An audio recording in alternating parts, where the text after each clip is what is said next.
Hello friends, hello students, very good afternoon. I hope you all will be at your place and don't move out from your places until unless it is very urgent.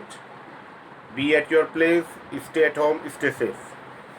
In this video number 5 of Indian Companies Act 2013, I am going to discuss you with only the types which is left in our previous video, the types of the companies, and we were left only with the one type, and this type is known as the type on basis of transferability of share. When it comes on the transferring of the share, तो किस तरीके की हमारे पास company होती है, और जो ये कंसेप्ट बहुत इंपॉर्टेंट है, इसीलिए मैंने इस कंसेप्ट को कल वीडियो में कवर नहीं किया था। हमारे पास जब हम बात करते हैं डिफरेंट टाइप्स ऑफ कंपनी, उसमें हमें एक हेडिंग आती है कि हमारे पास दो तरीके की कंपनी होती है as per Indian companies act 2013। वो है पब्लिक कंपनी और प्राइवेट कंपनी। ये कंसेप्ट बहुत ही इंपॉर्टेंट है हर तरीके के एस्पेक्ट से, एग्जाम के एस्पेक्ट से और जनरल अवेयरनेस के एस्पेक्ट से भी। तो पब्लिक कंपनी और प्राइवेट कंपनी, ये जब हम इसको डिस्कस करते हैं under companies act 2013, it is talking about under the major heading is on basis of transferability of shares। तो अब मैं आपको बताता हूं कि पब्लिक कंपनीज क्या होती हैं और प्राइवेट कंपनीज क्या होती हैं। देखिए, सबसे पहले मैं बात करता हूं पब्लिक कंपनीज कौन सी है। पब्लिक कंपनीज को हमारे इंडियन कंपनीज एक्ट के सेक्शन 268, आई रिपीट, सेक्शन 268 में मेंशन किया गया है, और इसका एएओ कंपनी का article of association restrict the transferring of shares and prevent the public at large from subscribing to them। It means कि ये वो कंपनी है जो पब्लिक इश्यूज नहीं ला सकती हैं। ये कंपनीज मार्केट में at a large they can not come up with the public issues, और ये सब इनके AOA meaning article of association में मेंशन होता है। अब क्वेश्चन उठता है, what is article of association? Article of association, it is actually a legal document. Article of association एक लीगल डॉक्यूमेंट होता है that along with MOA, memorandum of association, served as the constitution of the company. It is compromised of rules on regulation of company and about the internal affairs। Meaning जब हमें company के internal affairs की बात करनी है, जब हमने company के रूल्स एंड रेगुलेशन की बात करनी है in context with the memorandum of association, जब इंटरनल अफेयर्स की हम बात करते हैं, तो ये सारी चीज़ें एओए आर्टिकल ऑफ एसोसिएशन में मेंशन होती है, और ये एक लीगल डॉक्यूमेंट होता है। तो जो एओए है, आर्टिकल ऑफ एसोसिएशन है पब्लिक कंपनीज का, उसमें क्लियर मेंशन होता है कि ये प्राइवेट कंपनी वही कंपनी है जो कि पब्लिक इशू नहीं ला सकती है। और हमारी पब्लिक कंपनीज कौन सी है? पब्लिक कंपनीज वो कंपनीज है जो कि ऑब्वियसली प्राइवेट कंपनी नहीं है। It means the companies those are not private company, these will be the yours public company. Obviously these will be the public company.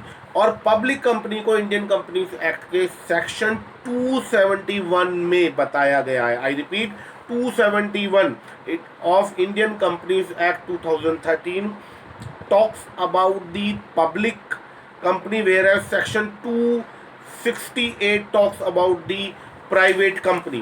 तो अब मैं आपको एक फोटो शेयर करता हूँ इस वीडियो के बाद, जो कि आपको बताएगा क्या डिफरेंस है पब्लिक और प्राइवेट कंपनी के बीच में। तो सबसे पहले हम बात कर लेते हैं कि मीनिंग क्या है इन केस ऑफ प्राइवेट कंपनी। यहाँ पर जैसे मैंने बताया, ओन्ड एंड ट्रेडेड प्राइवेटली, ये वो कंपनीज हैं जिनका स्वामित्व और जिनका बिजनेस करने का तरीका प्राइवेट हैंड्स में होता है। It is privately. Whereas in case of public companies which is owned and traded by publicly, इसको स्वामित्व और इसको ट्रेड करने का जो अधिकार है वो पब्लिक के पास होता है। Minimum number of members in case of private company must be 2, but in case of public company it is 7। minimum number of the members in case of public company it is 2, but in case of in case of private company it is 2, but in case of public company minimum number of members is 7. और maximum number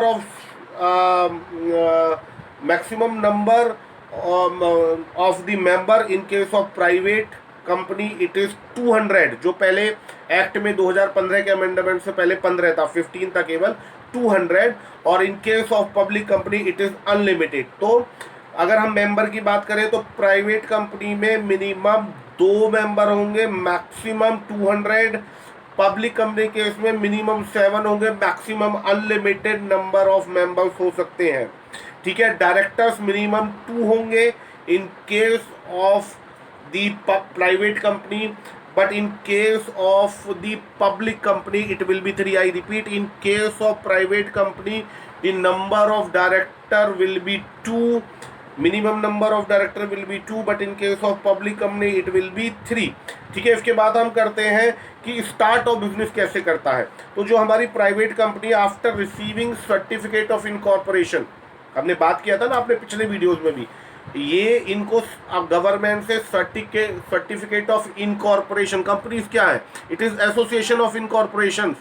तो company जो है जब उनको certificate of incorporation मिल जाता है government से, private company के केस में, तो ये अपना बिजनेस शुरू कर सकते हैं। लेकिन in case of public company they have to receive certification of incorporation as well as certificate of commencement of business. तो इनको 2 सर्टिफिकेट चाहिए। अगर आप पब्लिक कंपनी स्टार्ट करना चाहते हैं तो आपको 2 सर्टिफिकेट चाहिए, certificate of incorporation and certificate of commencement of business.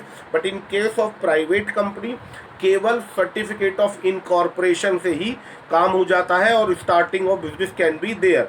Statutory meeting कितनी होनी चाहिए? प्राइवेट कंपनी के इसमें ऑप्शनल है, पब्लिक कंपनी में मैंडेटरी है, कंपल्सरी है। आई रिपीट, अगर स्टैट्यूटरी मीटिंग होनी है तो